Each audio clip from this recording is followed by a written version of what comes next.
Good afternoon. Good afternoon.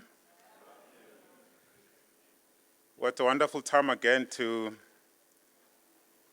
be gathered again to talk about AI. I had a feeling that maybe I should actually get a robot that can come and do the talk here. Because I bet some of you can't even tell if I'm a real human or is the robot standing in front of you. But let's see as it goes and see if I'm a real person or I'm a robot. But we'll be looking at infusing AI to put the community to the forefront of digital transformation. So again, the big task is how we look at digital transformation and how do we then move forward from a digital transformation perspective. I'll be talking a little bit, I'll cover things about the AI world. I'll look at the evolution of the AI world. And in a nutshell, just so quick, because I've got only 15 minutes, I need to cover so much things in 15 minutes. We'll look at some of the use cases that we can apply in terms of digital transformation, and we'll look at the challenges, because all of these nice things, they come with massive challenges. So we'll look at those challenges, how we can actually then overcome those challenges, and then I'll do the conclusion. Now, to start with, I want to start by reading this statement. Now, you'll see in the bottom, it says it was done in 1955. And why it's so important that if you speak of AI today, people think it's something that is so new. But actually, it's as old as in 1955, there was a conference in Dartmouth. Now, the purpose of the conference was, we proposed that a 2-month, 10-man study of artificial intelligence be carried out during the summer of 1956 at Dartmouth College in Hanover. The study is to proceed on the basis of the conjecture that every aspect of learning, so every aspect of learning or any other feature of intelligence can in principle be so precisely described that a machine can be made to simulate it. That means you want to shift what human can do into the machine so that the machine can do exactly what we as human beings can do. An attempt to be made to find how to make machines to use language, form abstractions, and concept to solve kinds of problems now that are reserved for humans and improve themselves.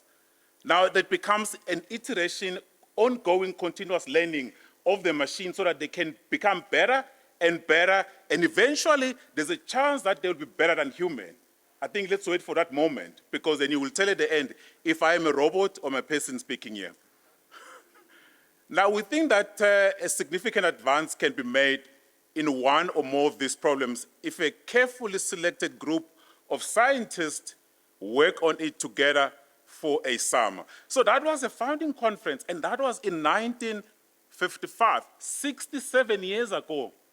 Now, if you think AI is something that is new, maybe it came into your fold now, but 67 years ago, that was the founding statement. Now, we're going to be fast-forwarding now, looking at, quickly a brief, the AI world. You've seen that it's as old as 67 years. Now, I bet you, those who are sitting here, I don't think there's a 67 years old here, unless, just checking. So that means AI was born before our time. Do you agree with that? Now, what does it refer to? It's basically, we want to take, AI refers to the ability of machines to perform tasks that will require human intelligence. Now, what does that tell you? We as humans have got massive intelligence. Machines cannot have that ability, but we want to take the intelligence that we have and infuse that into the machine so that the machine can do it. The reason we want to do it in machine, because machine can do it better than us in terms of the speed and the ability of the machine to do that. And the concept of AI seems futuristic and complex. As I said, 67 years ago, that's what they see. But again, in 2023, if you speak of this, people still think it's futuristic. But it's actually, it's here, today, it's now. Now, if you think about things like your virtual assistants, like Siri. Now, you never realize that all of these things are part of AI. So if you think about what Alexa, your self-driving cars that has been announced and they have been around now, your personal recommendation on social media. A lot of these things, it's AI, but how do we take that things that are available and start infusing them in our daily lives in making the business decisions so that we can start moving forward? Now, I'm not going to dwell on this study, but I want to show you, if you look at the 67 years, there's 3 elements of artificial intelligence. The first one, obviously, the artificial intelligence, I want to look here. It was born in 1956, which is the bottom part. But then what came after that is the machine learning. The reason it was difficult to implement AI because it's very complex. If you look at the complexity, it's very complex. But when you come to the machine learning, it's less complex than AI. But then if you go to the deep learning, which is the next generation, you start with AI, then you go into your machine learning, and then you go into your deep learning, where we are now in the year 2000. And that's where the deep learning comes into being, where we can start applying this thing when it becomes much more easier for us to implement. But don't forget the first slide. It's still very complex. And that is why when you look into some of the challenges, why we're starting to implement it is because it is very complex.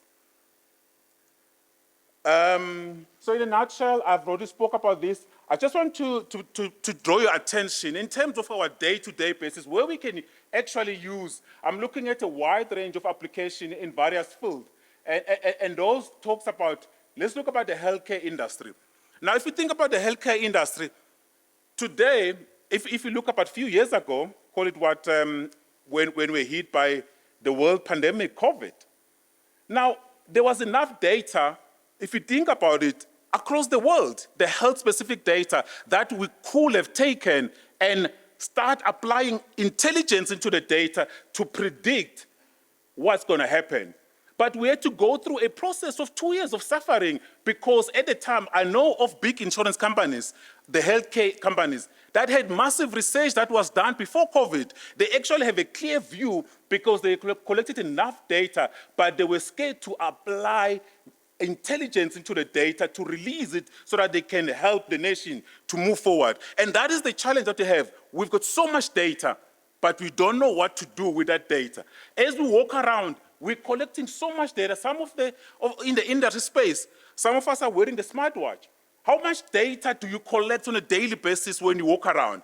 At the end of the day, the amount of data that sits in your smartwatch, it's so massive. But the intention is, how do you take that data and apply intelligence into it so that we can make business decisions that can help us to move forward from the digital transformation perspective? Finance, that's a big thing that we can apply into. If you think about, I was recently looking at our monetary committee that always meet to make decisions in terms of the interest rate going up and down. Now, every time I listen towards the build-up to that one, the reality is none of the analysts or the investors will tell you exactly what will be the decision of the monetary committee. There are 2 or 3 of them that says, no, it's going to go up. Some will say it's going to remain. Some will say it's going to go down. Why can't we take the data that we've collected over the years and start predicting to say, based on the situation, based on where we are now, we can actually tell that tomorrow's decision will be 50 basis up or 50 basis down because the data is available. The thing is, how do you apply the intelligence in the finance space to actually start predicting those things? Transportation, you spoke about the self-driving cars. We've got challenge with transportation in our nation where our highways are so full. I think most of us were so excited during COVID that the highway was so open you can drive anytime you want. But coming back after COVID, we're back to the highway that are so full. How do we take the data and start predicting when should I leave home? What time should I be on the road? All of these things because it's going to help us to start managing the transportation industry so that we know what we need to do around it. Some of the examples I spoke about, the robots that can assist doctors from a surgery assistance, algorithm that will assist us in the financial trading. Now, this is a massive one. Now, all of us want to go to the professionals so that help me to understand how the market's going to look like. But actually, the availability of the data, we should be able to tell that I need to invest in this business because it's making sense. I need to do this because it's making sense. Because the data is already available. Tons and tons of data we can actually use to do these predictions. In our daily life, what are the use cases where we can infuse AI to actually make sound decision? This is a big one. Accounting, I always look in our organization. Always when you go to the finance accounting division, they're always massively overpopulated because there's a person that is capturing, there's a person that is checking, there's a person that is approving. All of these people sit here in that queue. But if you think about today, we can actually apply artificial intelligence to start helping us that we can understand the accuracy and efficiency of doing these particular things, to reduce the accounting errors. Every time they'll tell you that there was an accounting error, we need to reverse, or we need to apply some journals. But the reality is, if we apply the machine, the intelligence, we should be able to predict those things and start making sense of moving forward. I spoke about the healthcare industry. That's, to me, still the biggest industry that we can apply artificial intelligence to help doctors to make prediction. If you look at the amount of data, we know exactly.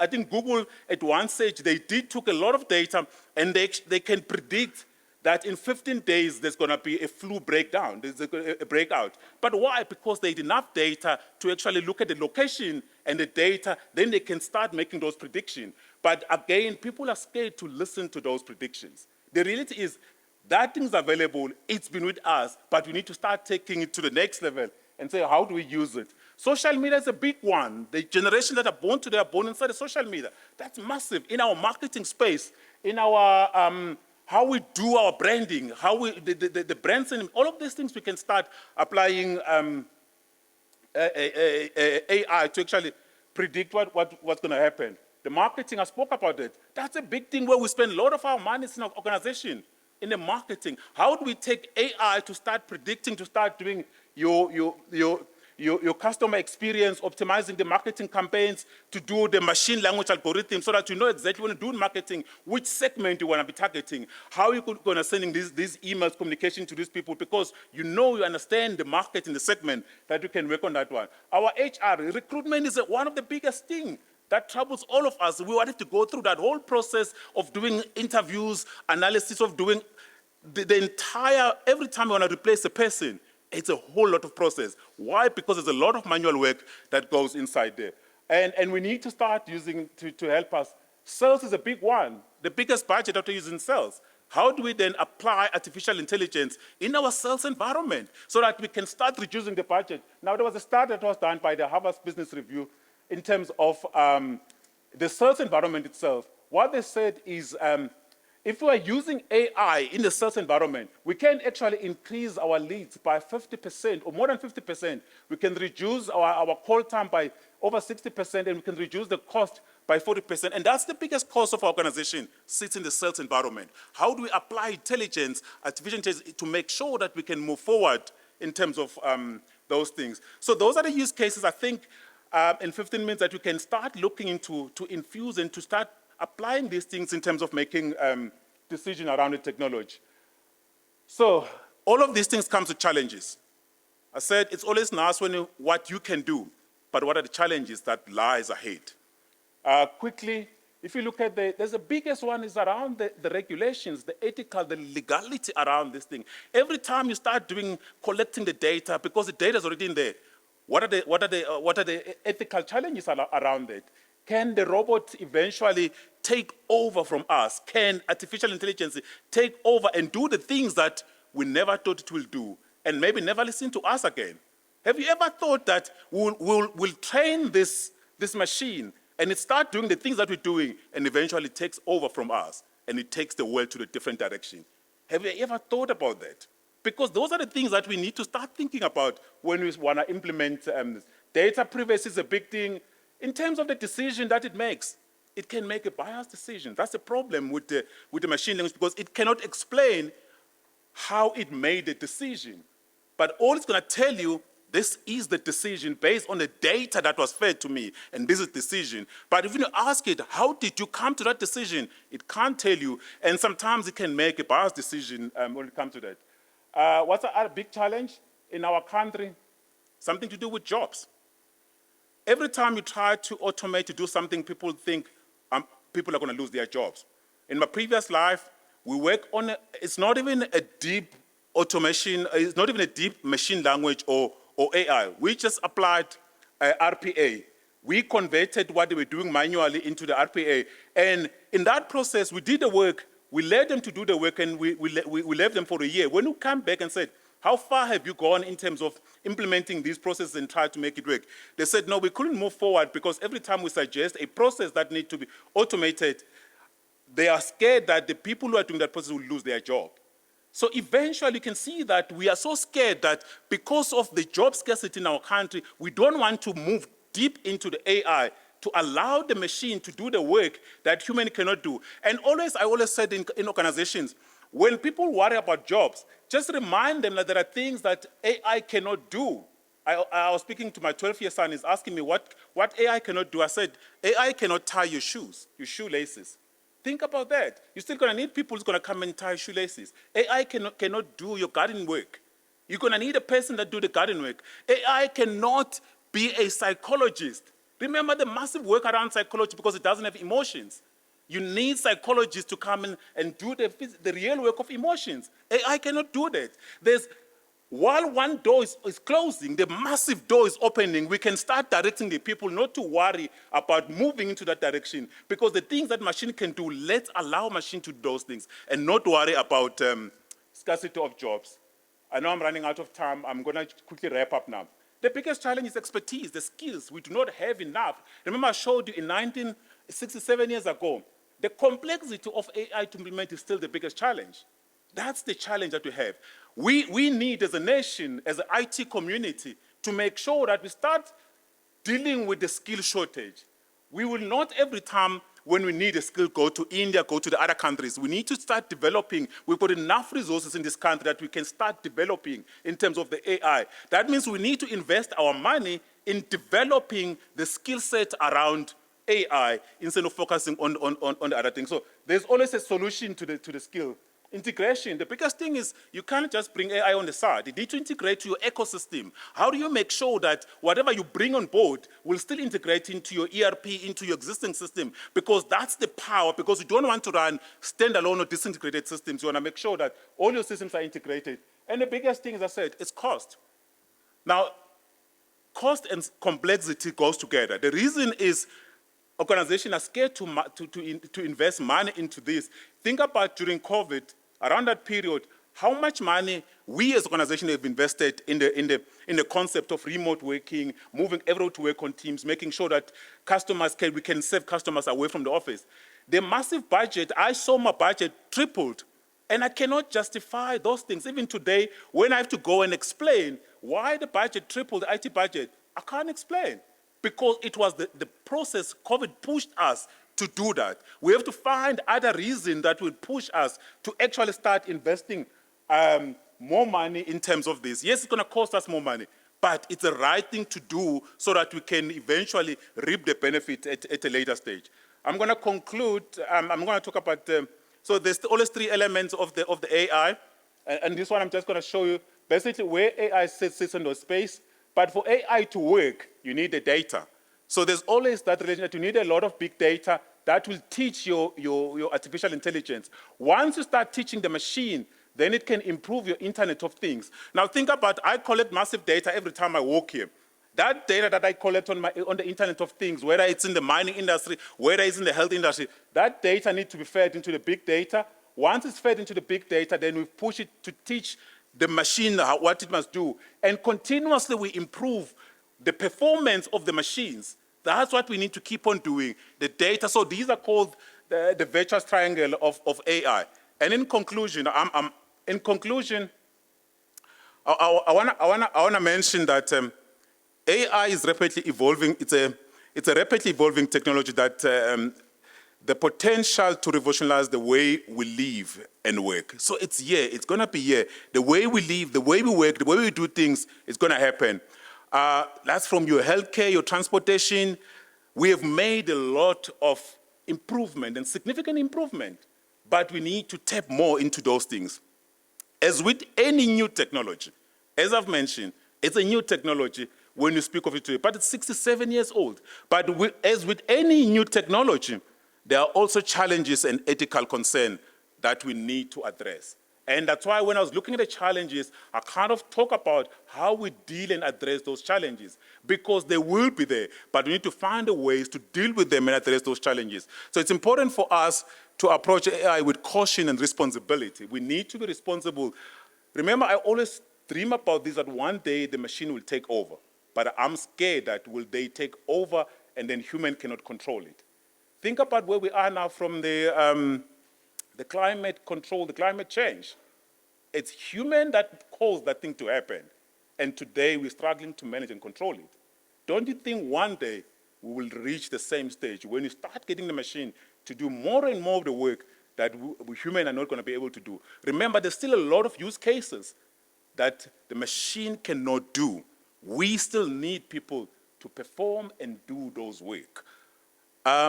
You will see that in my presentation, I did not even mention, not even once, ChatGPT. Why? Because it's a popular topic, everyone's talking about it, but it's here.